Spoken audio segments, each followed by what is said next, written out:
रामकृष्ण आहे. आमचं धामणगाव म्हणजे विदर्भाची पंढरी आहे. दारा तालुका यवतमाळ जिल्हा. इथे भगवान मुसाजी माऊली इथे भगवान मुसाजी माऊलीचं वास्तव्य आहे. भगवान मुसाजी माऊली संजीवन रूपाने इथे आहेत आणि भगवान मुसाजी माऊलीचे संजीवन समाधी दाखवा मानते.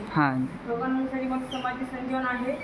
आणि इथे ज्याला आळंदीला जाता येत नाही, ज्याला पंढरपूरला जाता येत नाही, ते इथे आमच्या धामणगावला येऊ शकतात.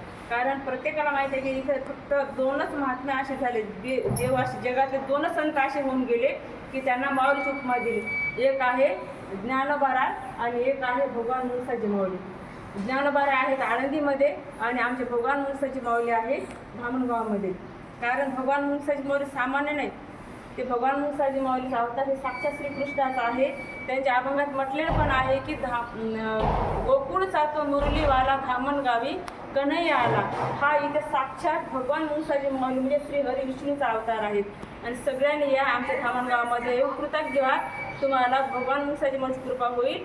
पांडुरंगाचं दर्शन झाल्याचं पुण्य तुम्हाला प्राप्त होईल. असे आमचे भगवान मुसाजी माऊली आहेत. आणि आमचे भगवान मुसाजी माऊलीचे वंशज म्हणजे देवाने ज्या कुळात जन्म घेतला त्या कुळाचे वंशज म्हणजे आमचे हरिभक्त पारायण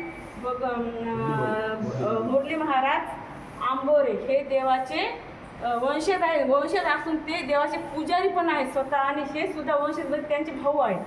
माझ्या कृपा त्यांची की मला ते बहीणच मानतात. म्हणे ताई इथे कोणाला परवानगी नाही इथे व्हिडिओ वगैरे काढण्याची. मी त्यांची परवानगी मागितली की दादा 2 मिनिटासाठी परवानगी द्या. तुम्ही दादा परवानगी दिली. अशोक दादा आंबोरे आणि प्रभाकर दादा आंबोरे हे 3 भाऊ आहेत. देवाचे नातेवाईक म्हणजे देवाचे 4थी पिढी ना, देवाची 4थी देवाचे पंतू, साक्षात देवाचे पंतू आहेत. की देवाचे पंत ज्या कुळामध्ये जन्म घेणे म्हणजे देवाची काही कृपा आणि काही खूप महापुण्यानेच देवाच्या कुळामध्ये जन्माला येत असतं. या कुळात जन्म आले त्या कुळामध्ये हे भक्त मंडळी आली. त्यांची कृपा माझ्यावरती झाली, मुसाजी माऊलीची कृपा झाली. अशी तुमची कृपा माझ्यावर असू द्या. अखंड चूक झाली क्षमा करा. भगवान मुसाजी माऊली की जय.